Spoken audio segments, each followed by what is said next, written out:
8th class. आज हम अपनी एक्सरसाइज स्टार्ट करेंगे 14C। ये लास्ट एक्सरसाइज है इस यूनिट की, वृत्त की स्पर्श रेखाएं। तो आज हमारी ये इकाई ख़त्म हो जाएगी। सबसे पहला प्रश्न है इसमें सत्य और असत्य का। इसमें हमने जो अभी तक पिछली 14A और B में सीखा है उससे संबंधित ही आपकी एक्सरसाइज है। यहाँ हम स्पर्श रेखा, स्पर्श बिंदु, छेदक रेखा, इससे संबंधित ही क्वेश्चन कंप्लीट करेंगे। तो ये सत्य असत्य लिखना है केवल इसमें। तो पहला हम पढ़ रहे हैं, वृत्त की कोई स्पर्श रेखा। आपको बताया था कोई वृत्त है, उस को टच करता हुआ हमने एक बिंदु P बनाया है ना, तो उसे हम स्पर्श रेखा कहते हैं। और जो P बिंदु होता था, याद होगा आपको, वो P बिंदु हमारे क्या होता था, स्पर्श बिंदु।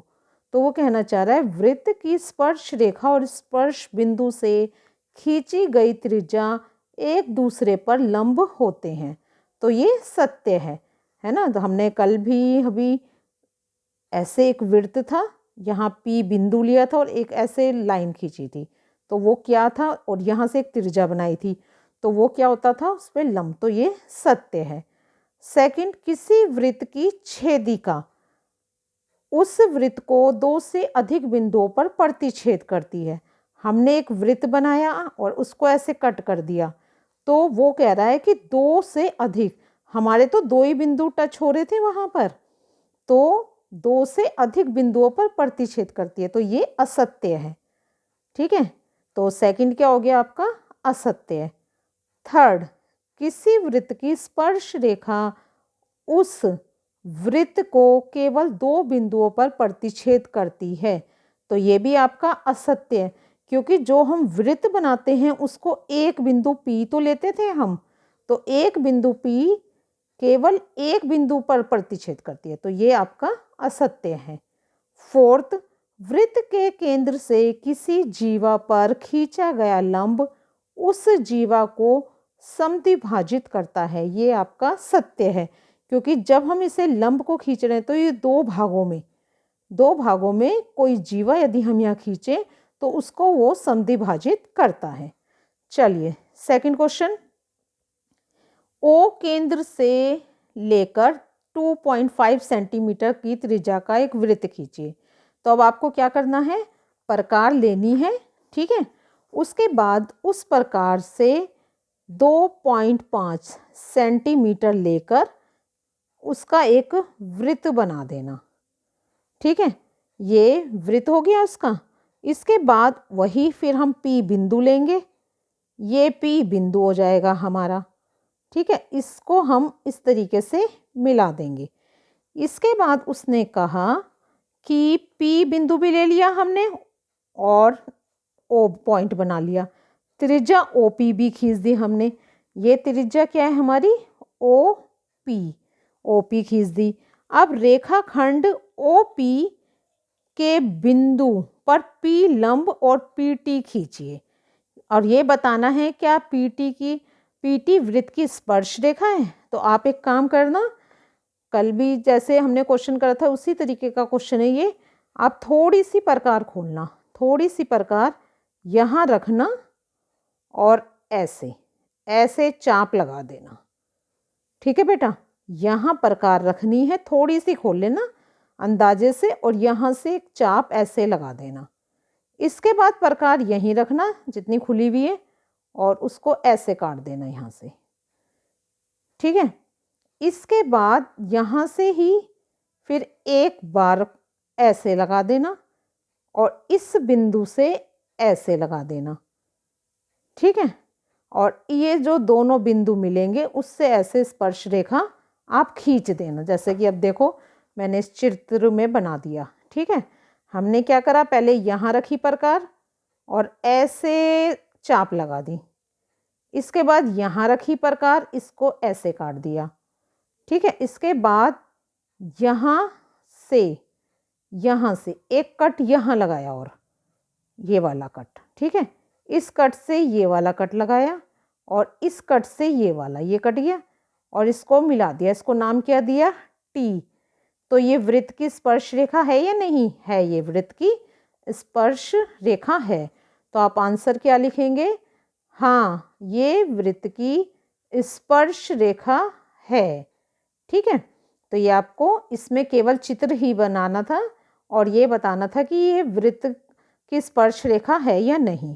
चलिए, थर्ड क्वेश्चन में ही आपको चित्र दिया हुआ है और ये फिल इन द ब्लैंक्स भरने के लिए कह रहा है। ठीक है, रेखाखंड ए बी वृत्त की डैश है। ये जो आपका ए बी है, ये क्या होता है? ये लाइन क्या है आपकी? जीवा। तो हम इसके लिए क्या आंसर लिखेंगे? ये जीवा है। ठीक है, second Q R, Q R देखो, ये क्यू आर, ये क्या दिख रही है आपको? जब हम इतनी आधी खींचते हैं त्रिज्या, तो second fill in the blanks में क्या भरोगे आप? त्रिज्या। कि रेखाखंड क्यू आर वृत्त की त्रिज्या है। सी डी, सी डी पूरा काट रही है। छेदक, ये क्या है? जो यहाँ से बाहर निकल जाती है। देखो, अंदर रहती तो वो व्यास हो जाती, वो व्यास भी तब होती जब ओ बिंदु से टच होती। ये बाहर निकल आई तो ये क्या बन गई आपकी? छेदक रेखा। इसके बाद फोर्थ क्या पूछ रहा है? पी क्यू, पी क्यू ये यहाँ पे टच कर रहा है केवल, तो ये क्या है आपकी? स्पर्श रेखा। ठीक है, तो ये आपके fill in the blanks complete. Question number 4, 2.5 centimetre त्रिज्या ओ केंद्र वाला एक वृत्त खींचिए। इस वृत्त पर दो बिंदु आपको ए और बी इस प्रकार लेने हैं कि कोण ए ओ बी 60 डिग्री हो और बिंदु ए और बी से वृत्त की स्पर्श रेखाएं ए पी और बी पी खींचिए। और इसके बाद आपको बताना है कोण ए पी बी नाप कर लिखिए। बिल्कुल सेम यही क्वेश्चन मैंने आपको कल भी कराया था।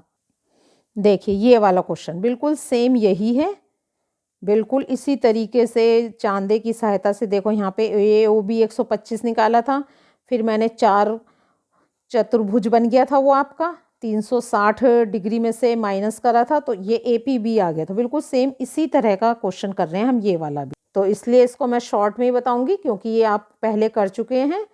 वही एक वृत्त खींचना, कितना बताया इसने? 2.5। ठीक है, 2.5 त्रिज्या लेकर आपको ये वृत्त बनाना है। ठीक है, इसके बाद ये ओ त्रिज्या बना लेना, यहाँ डी रखना, यानी आपका जो चांदा है वो यहाँ रखना। 60 डिग्री का यहाँ पे आपका कोण बन जाएगा। ठीक है, इसके बाद जो 60 डिग्री का बना है, एक बिंदु ये हो गया, एक बिंदु आपका ये हो गया। ठीक है, ये एक स्पर्श रेखा ऐसे और एक ऐसे खींच देना, तो वो अब हमसे ये वाला कोण पूछ रहा है। ठीक है, ये आपका 60, ये 90, 90। ठीक है, 180 और 180 और 60 240। 360 में से हम माइनस कर देंगे तो ये आ जाएगा हमारा 120 डिग्री। ठीक है, तो फोर्थ क्वेश्चन का आंसर क्या आ गया आपका? 120 डिग्री। चलिए, अब हम क्वेश्चन नंबर अपना 5th देखते हैं। यहाँ ये चित्र आपको दिया हुआ है, यहाँ पूछ रहा है पी क्यू। पी क्यू एक व्यास है, व्यास हमेशा याद रखिए वो ओ बिंदु से बनता है।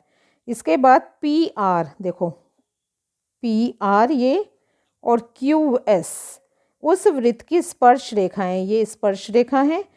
तो क्या ये पूछ रहा है ये दोनों समानांतर हैं? हाँ, तो अपने उत्तर के कारण दीजिए। तो अब आप एक चीज़ देखिए बच्चे, ये दोनों बराबर कैसे होंगी? ये स्पर्श रेखा है, ये इस पे लंब डाल रही है। कल भी बताया था, जब ये इस पे लंब डालेगी तो कितने डिग्री का? ये 90 डिग्री का कोण बना रही है। ये भी 90 डिग्री का कोण बना रही है, ये भी 90 डिग्री का। तो क्या हो गया कि ये दोनों समानांतर हो जाएंगी। तो आप उत्तर क्या लिखेंगे? हाँ, दोनों समानांतर रेखाएं हैं। इसके बाद क्या पॉइंट लिखेंगे? क्यों? कारण बताना, कारण भी पूछा है उसने। क्योंकि P और Q वृत्त पर स्पर्श रेखाएं हैं जो 90 डिग्री का कोण बनाती हैं। अतः लंब रेखाएं समानांतर होती हैं जब भी वो एक दूसरे पर लंब बनाती हैं। ठीक है, तो ये हम इसका रीज़न लिख देंगे। चलिए, लास्ट क्वेश्चन देखते हैं। ये चित्र दिया हुआ है आपको, यहाँ O केंद्र है, एक वृत्त ये बना हुआ है, एक वृत्त ये बना हुआ है। बड़े वृत्त की जीवा कौन सी है? A B. ठीक है, जो कि P बिंदु को स्पर्श करती है। यहाँ ये बताना है कि पी ए बी जो लाइन है वो पी बिंदु पर समद्विभाजित हो रही है या नहीं। तो हम कारण लिखेंगे हाँ, ए बी बिंदु बी पर समद्विभाजित होती है। कारण वृत्त के केंद्र से जीवा पर डाला गया लंब जीवा को समद्विभाजित करता है। ये हमने पहली इस लाइन में भी पढ़ा है। देखो, वृत्त के केंद्र से किसी जीवा पर खींचा गया लंब क्या होता है, उसे जीवा को समद्विभाजित करता है। तो इसका हमने आंसर कारण सहित दे दिया है। ठीक है, तो 8th क्लास ये आपकी एक्सरसाइज यहाँ पे कंप्लीट है। अब हम नेक्स्ट डे अपनी नेक्स्ट एक्सरसाइज स्टार्ट करेंगे।